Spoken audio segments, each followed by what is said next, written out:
पर ही उसे बुरी तरह झाड़ दिया। अरे यार, देख मैं तेरी और कोई भी मदद कर सकती हूँ, पर यह काम मुझसे नहीं होगा। उस ग्रीन टी ढोंगी लड़के की शक्ल देखते ही मुझे उल्टी आती है। शेन यूचू का गुस्सा सातवें आसमान पर था। तुझे हमेशा उस पर तरस आता है, लेकिन उसकी बदहाली के लिए मेरे जीजाजी जिम्मेदार नहीं है। देख, बाद में मुझे मत कोसना, मैं तुझे अभी आगाह कर रही हूँ, अगर तू इसी तरह अंधी बनी रही और उसके इशारों पर नाचती रही तो एक दिन जीजाजी को पूरी तरह खो देगी। गाड़ी के सन्नाटे में शेन यूचू की आवाज साफ गूंज रही थी। लियो रुयान ने शर्मिंदगी के मारे अपनी पकड़ स्टीयरिंग पर और मजबूत कर ली। तभी मेरे दिमाग में सिस्टम की आवाज आई, होस्ट, ये शेन यूचू तो कमाल की चीज है, असली ढोंगी पहचानने वाली एक्सपर्ट तो यही है। सिस्टम की अचानक आवाज से मैं हकबकाया और मेरा शरीर झटके से आगे की ओर झुक गया। लियो रोयान जो फोन पर बात कर रही थी, उसने फुर्ती दिखाते हुए अपना हाथ मेरे आगे फैला दिया ताकि मेरा सिर डैशबोर्ड से न टकरा जाए। मैं थोड़ा ठिठका और अनजाने में मेरे मुंह से निकला, शुक्रिया। उसकी आंखों में भावनाओं का ज्वार उमड़ पड़ा। उसने बड़े प्यार से मेरे सिर पर हाथ फेरना चाहा और कहा, हे कियांग, हम पति पत्नी हैं, इतनी औपचारिकता की जरूरत नहीं है। मैंने अपनी गर्दन टेढ़ी कर ली और उसके हाथ से दूर हो गया। उसका हाथ हवा में ही ठिठक कर रह गया। मुझे अपनी प्रतिक्रिया का एहसास हुआ तो मैंने उसे शांत करते हुए कहा, तुम पहले गाड़ी चलाने पर ध्यान दो। जैसे ही हम लियू परिवार की पुरानी हवेली के पास पहुंचने वाले थे, लियू रुयान का फोन फिर से बज उठा। इस बार भी चाओ जुकुन ही था। लियू रुयान के माथे पर चिड़चिड़ाहट साफ दिखी। उसने फोन उठाया और रूखे स्वर में पूछा, अब फिर क्या हुआ? शायद उसकी आवाज की यह बेरुखी चाओ जुकुन के लिए बिल्कुल नई थी, जिसे सुनकर वह सन्न रह गया। वह कुछ सेकंड के लिए सन्न रह गया, फिर उसके रोने की आवाज आई, लियू रुयान दीदी, मैं दर्द से मरा जा रहा हूं, क्या आप वाकई मुझे इस हाल में छोड़ दी देंगी? पुरानी हवेली बस आने ही वाली थी। लियू रोयान के चेहरे पर कशमकश साफ दिख रही थी। मैंने मुस्कुराते हुए उसकी ओर देखा और कहा, पहले चाओ जुकुन को देख लो, वह खामी है, उसे किसी के साथ की जरूरत है। यह सुनकर उसका चेहरा उतर गया। उसने बट्ठे दुख के साथ मेरी तरफ देखा और कहा, तुम्हें भी तो साथ की जरूरत है। लियू रोयान दीदी। चाओ जुकुन की आवाज अचानक तेज और तीखी हो गई। बचपन में तुमने मुझसे वादा किया था कि जब भी मुझे जरूरत होगी तुम हमेशा मेरे पास रहोगी, क्या तुम भूल गई? लियू रोयान का शरीर जैसे पत्थर का हो गया। उसने अनजाने में मेरी ओर देखा। मैं हल्का सा मुस्कुराया और बड़ी की बेरुखी से कहा, कोई बात नहीं, दादी का घर अब यहां से ज्यादा दूर नहीं है, मैं टैक्सी लेकर चला जाऊंगा। लियू रुयान अभी भी कुछ और कहना चाहती थी, लेकिन मेरा रवैया जितना नरम था उतना ही अटल भी। आखिरकार उसने चाओ झुक्कुन के पास जाने की बात मान ली, पर फिर भी जिद करके पहले मुझे पुरानी हवेली के दरवाजे तक छोड़ने आई। गाड़ी से उतरते ही उसने बड़ी बेचैनी से मेरी ओर देखा और कहा, हे क्यांग, तुम पहले जाकर दादी से मिलो। मैं बस अभी गई और अभी आई। मैंने बहुत ही कोमलता से उसे देखा। मेरी आंखों में पानी जैसी शांति थी। धीरे धीरे उसकी कार की परछाई मेरी नजरों के सामने छोटी होती गई और फिर ओझल हो गई। अलविदा लियू रोयान। तभी मेरा फोन थरथराया। मैंने देखा तो चाओ जुकुन का मैसेज था, हे कियांग, तुम्हें क्या लगता है कि उस बुढ़िया के दम पर तुम लियू रोयान दीदी को रोक लोगे? आखिर में हार तुम्हारी ही हुई। मैंने बिना किसी हलचल के टाइप किया, क्या तुम वाकई इस बात को लेकर पक्के हो? सच तो यह है कि आज लियू रोयान के साथ मेरा यह पूरा प्रोग्राम मैंने ही खुद चाओ चुकुन को लीक किया था। रास्ते में उसका फोन आएगा, यह सब मेरी योजना का हिस्सा था। हालांकि इस तरह के नजारे पहले न जाने कितनी बार हो चुके थे, लेकिन मुझे एक और बार ऐसा होने से कोई एतराज नहीं था। मैं चाहता था कि मेरे जाने के बाद लियू रोयान के दिल में मेरे लिए पछतावा और ग्लानि, गिल्ट की एक और गहरी परत जम जाए। अभी थोड़ी देर पहले उसके बर्ताव से साफ था कि उसके दिल में अब भी मेरे लिए भावनाएं बची हैं। शायद आज अगर मैं सिर्फ एक बार कह देता तो वह चाओ झुकुन के उस मासूम नाटक को नजरअंदाज कर देती और मेरे साथ रुक जाती। लेकिन अफसोस, अब जागने का कोई फायदा नहीं। मुझे ऐसी देर से आई अक्ल की जरूरत नहीं है। सच कहूं तो मुझे इससे घिन आती है। मैं यह देखने के लिए भी उत्सुक हूं कि क्या आज के बाद भी वह खुद को उतनी ही बड़ी विजेता समझेगी जितनी अभी समझ रही है। इन्हीं ख्यालों में डूबा हुआ मैं हवेली की ओर बढ़ने लगा। दादी पहले से ही अपनी लाठी के सहारे हवेली से बाहर निकल आई थी। उनके सफेद बाल धूप में चांदी की तरह चमक रहे थे। इस दुनिया में जिस इंसान ने मुझे सबसे ज्यादा प्यार और दुलार दिया, आखिरकार उनसे भी आखिरी विदा लेने का वक्त आ गया था। उन्हें देखकर कोई अंदाजा भी नहीं लगा सकता था कि यह मासूम और दयालु दिखने वाली बुजुर्ग महिला कभी जुर्म और कानून की दुनिया की बेताज बादशाह हुआ करती थी। जरा तुम लोग भी तो देखो, क्या हमारे हेक यांग के सिर पर भी सफेद बाल उग आए हैं? दादी ने पास खटीठे मैनेजर से मुस्कुराते हुए पूछा। उनकी बात सुनकर मैं सोच में पट्टी हिच गया कि आखिर वो कहना क्या चाहती हैं। मैनेजर ने हंसते हुए बात साफ की। मालकिन कह रही हैं कि छोटे मालिक अभी इतने जवान हैं, फिर भी किसी बूढ़ी अम्मा की तरह हर छोटी बात पर टोका टाकी और किटकिट करते रहते हैं। उनकी बात सुनकर मैं अपनी हंसी नहीं रोक पाया। कल मुझे इस दुनिया को हमेशा के लिए छोड़ डालकर चले जाना है। मैं अपनी हंसी रोक नहीं पाया, पर मन ही मन एक कसक सी हुई। कल तो मुझे इस दुनिया से हमेशा के लिए चले जाना है, इसीलिए आज भावनाओं में बहकर मैंने उन्हें ढेर सारी नसीहतें दे डाली और बदले में दादी ने मेरा ही मजाक उड़ ढा दिया। मेरे निकलने का वक्त हो गया था, लेकिन लियू रुयान अभी तक नहीं आई थी। दादी का गुस्सा सातवें आसमान पर पहुंच गया। उन्होंने तुरंत मैनेजर को हुक्म दिया कि उसे फोन लगाओ और यहां पेश होने को कहो, आज उसकी क्लास लगेगी। तभी सिस्टम की आवाज मेरे दिमाग में गूंजी, होस्ट बेफिक्र रहो, मैंने लियू की सेटिंग ऐसी कर दी है कि उसका फोन अनरीचेबल ही बताएगा। और हुआ भी यही। मैनेजर ने बेबसी से सिर हिला दिया। दादी का पारा और बढ़ गया। उन्होंने तुरंत अपने आदमियों को काम पर लगा दिया कि पता लगाओ वह कमबख्त आखिर है कहां और क्या गुल खिला रही है। उन्हें इतना गुस्से में देखकर मैं घबरा गया और उनकी पीठ सहलाने लगा ताकि उनकी सांसें काबू में आ सकें। उन्होंने एक पल के लिए मेरी ओर देखा। उनकी आंखों में मेरे लिए बेपनाह दर्द था। उन्होंने बड़े भारी मन से पूछा, बेटा, वह कब से तुझे इस तरह नजरअंदाज कर रही है? उनकी बात सुनकर मेरे चेहरे पर एक फीकी सी मुस्कान आ गई, जिसमें सिर्फ दर्द छिपा था। मैंने धीरे से सिर हिलाया, नहीं दादी, ऐसा कुछ नहीं है। लियो रोयान बस आज काम में कुछ ज्यादा ही उलझ गई है। तू अभी भी उसकी तरफदारी कर रहा है? दादी का गुस्सा और भड़क गया। मैं जानता था कि मैं आज जितना ज्यादा बड़ा दिल दिखाऊंगा, कल लियो रोयान और उस चाओ झुकुन को उतनी ही कड़ी सजा भुगतनी पड़ेगी। आखिर लियो खानदान का बच्चा बच्चा जानता है कि बड़ी मालकिन मुझे अपनी पोती लियो रोयान से भी कहीं ज्यादा प्यार करती है। दादी को उनके कमरे तक छोड़ने के बाद सिस्टम ने दिमाग में फुसफुसाते हुए बताया, होस्ट, वो कुतिया जानबूझकर नहीं रुकी है। दरअसल मैंने उसकी गाड़ी का टायर पंचर कर दिया था। वह थोड़ा रुका और फिर मजे लेते हुए बोला, एक नहीं, लाइन से 3 गाड़ियां। दादी ने मुझे छोड़ने के लिए अपनी गाड़ी भेजनी चाहिए, पर मैंने मना कर दिया। मैंने उनसे कहा कि लियो रुयान बस आती ही होगी ताकि वो निश्चिंत रहें, और फिर मैं खुद अकेले ही हवेली के गेट से बाहर निकल आया। हमारी और सिस्टम की योजना के मुताबिक हवेली से बाहर निकलने के कुछ ही देर बाद मुझे लुटेरों ने घेर लिया और फिर मेरी हत्या कर दी गई। जब वो सफेद चमकता हुआ चाकू मेरे पेट में घोंपा गया, ठीक उसी पल सिस्टम ने मेरी चेतना, कॉन्शियसनेस को मेरे शरीर से अलग कर दिया। गहरा लाल खून चाकू की धार से रिसकर बहने लगा और देखते ही देखते डामर की काली सड़क का एक बड़ा हिस्सा लाल रंग में डूब गया। शुक्र है मुझे उस दर्द का एहसास नहीं हुआ। सिस्टम ने मेरे फोन का कंट्रोल लिया और लियो रुयान को मेरा आखिरी कॉल मिलाया। वह फोन नहीं उठा सकी। अब आने वाली ना जाने कितनी रातों तक वह इसी पछतावे में तड़पेगी कि कैसे उसने चाओ झुकुन के लिए मुझे बीच रास्ते में लावारिस छोड़ दिया था। उसे बार बार यही याद आएगा कि उसकी एक लापरवाही और उस आखिरी कॉल को न उठाने की वजह से उसने मुझे बचाने का वो इकलौता मौका भी खो दिया। उसका यही पछतावा अब उसकी पूरी जिंदगी का बोझ बन जाएगा। हत्यारे ने जब देखा कि जान चली गई है तो वह बुरी तरह घबरा गया और मौके से फरार हो गया। कुछ ही मिनटों बाद मेरा फोन थरथराने लगा। पत्नी का फोन आ रहा है, पत्नी का फोन आ रहा है, लेकिन अब उस कॉल को उठाने वाला कोई नहीं बचा था। लुटेरों ने मेरे शरीर को एक अजीब और डरावनी स्थिति में मरोड़ दिया था। मेरी पीठ की हड्डी और घुटने टूट चुके थे और किसी भी सबूत को न छोड़ने के चक्कर में उन्होंने मुझ पर चाकू से दर्जनों वार किए थे। यह नजारा इतना खौफनाक था कि सिस्टम ने भी दया खाकर मेरी आंखों पर पर्दा डाल दिया। माफ करना दोस्त, मैंने शायद कुछ ज्यादा ही बेरहमी से यह सब प्लान कर दिया, सिस्टम ने धीरे से कहा। मैंने सिर हिलाया।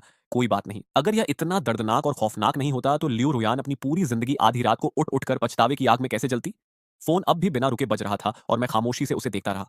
सिस्टम ने बताया कि अब इस दुनिया में मेरे अस्तित्व का, मेरा इस दुनिया में आखिरी दिन एक रूह, आत्मा के रूप में बीतने वाला था। 2 घंटे बाद फोन की लोकेशन का पीछा करते हुए लियो रोयान मेरी लाश तक पहुंच गई। सामने का मंजर देखकर वह जैसे पत्थर की हो गई। लियो रोयान ने कांपते हाथों से मेरी नाक के पास उंगलियां रखी, यह उम्मीद करते हुए कि शायद कोई सांस बची हो।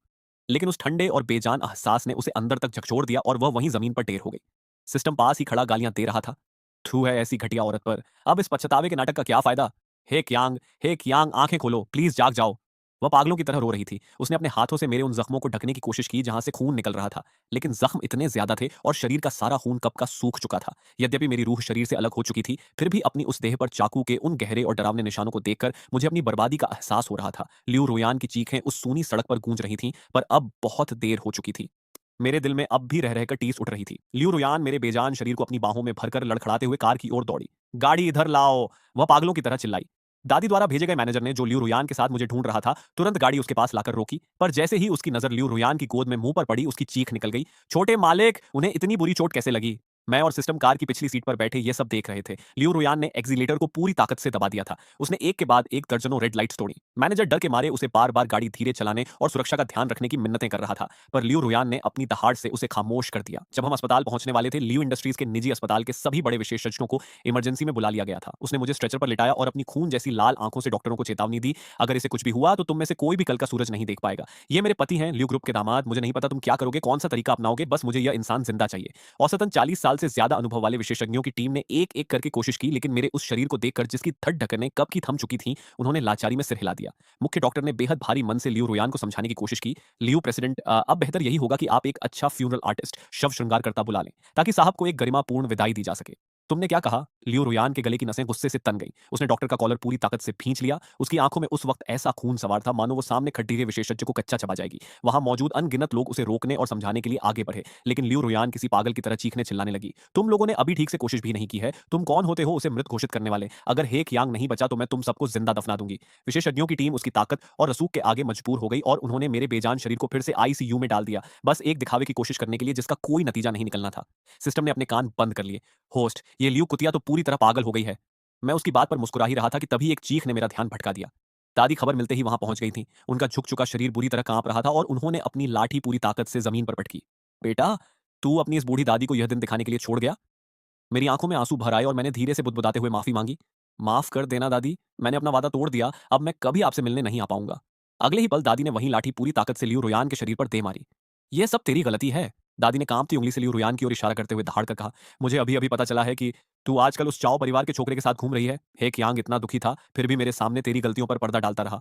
दादी कांपती हुई लियू रुयान के पास पहुंची और पूरी ताकत से उसे लात मारकर जमीन पर गिरा दिया। क्या तू हेक यांग का सामना करने के लायक भी है? क्या तू भूल गई? वह सिर्फ तेरा पति नहीं था, वह तेरी जान बचाने वाला तेरा मसीहा भी था। इतना कहते कहते 70 साल की बुजुर्ग दादी की सांसें फूलने लगीं और वह निढाल होने लगी। वहां मौजूद डॉक्टरों की टीम आनन फानन में दादी को प्राथमिक उपचार देने के लिए दौड़ी। लियू रुयान जमीन पर गिरी रही, उसकी पथराई आंखें बेड पर पड़ी मेरी लाश को देख रही थी। उसके चेहरे पर आंसुओं का सैलाब था। मुझे लगा था तुम मुझे कभी छोड़कर नहीं जाओगे। हेक यांग, मुझसे गलती हो गई, मुझे बहुत पछतावा हो रहा है। वह पागलों की तरह बड़बड़ा रही थी। मैं भीख मांगती हूँ, प्लीज होश में आ जाओ, मुझसे एक बार बात तो करो।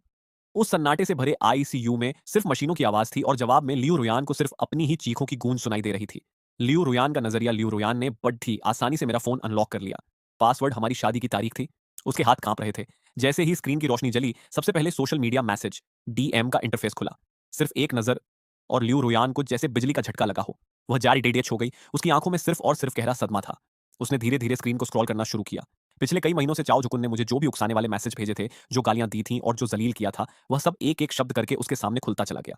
उस पल लियू रुयान की पूरी दुनिया जैसे ताश के पत्तों की तरह ढह गई। उसे एहसास हुआ कि जिसे वह बेचारा समझकर बचा रही थी, वह असल में कितना जहरीला था, और जिसे वह नजरअंदाज कर रही थी, उसने अकेले क्या कुछ नहीं सहा। उसने अपनी आंखों से देखा कि कैसे चाओ जुकुन के लिए उसका लाड प्यार और डील अनगिनत जहरीले सांपों और बिच्छुओं में बदल गई थी, जो उसके पति को तिल तिल कर डस रहे थे। तभी वीचैट विचैट पर एक नोटिफिकेशन आया। लियू रुयान ने जैसे ही ऐप खोला, वह मेरे प्राइवेट डॉक्टर का मैसेज था। मिस्टर हे, आप पिछले कुछ समय से चेकअप के लिए क्यों नहीं आए? उसने ऊपर की ओर स्क्रॉल किया और जल्द ही उसकी नजर मेरी मेडिकल रिपोर्ट पर पड़ी, जिसमें मुझे गंभीर अवसाद, सीवियर डिप्रेशन होने की पुष्टि की गई थी। डॉक्टर की रिपोर्ट में साफ लिखा था, मरीज का मन बेहद उदास है, जीवन के प्रति कोई उत्साह नहीं बचा, उनमें अक्सर असहाय होने और निराशा की गहरी भावना देखी गई है। मुक्ति पाने और जीवन समाप्त करने के विचार बार बार आ रहे हैं, नींद न आने की गंभीर समस्या है। लियो रोयान ने जब उस रिपोर्ट की तारीख देखी तो उसे वह दिन कुछ जाना पहचाना लगा। अचानक उसे याद आया, वह वही दिन था जब चाओ जुकुन ने लियो कॉर्पोरेशन में नौकरी शुरू की थी। जिस दिन चाओ जुकुन उसका असिस्टेंट बना था, ठीक उसी दिन यह रिपोर्ट आई थी। चैट में डॉक्टर ने पूछा था कि उन्हें ऐसा क्यों महसूस हो रहा है। हेक यांग का जवाब था, मेरी पत्नी का पहला प्यार व्हाइट मूनलाइट वापस आ गया है। वह अक्सर उसके लिए मुझे अकेला छोड़ देती है और मुझसे लड़ती है।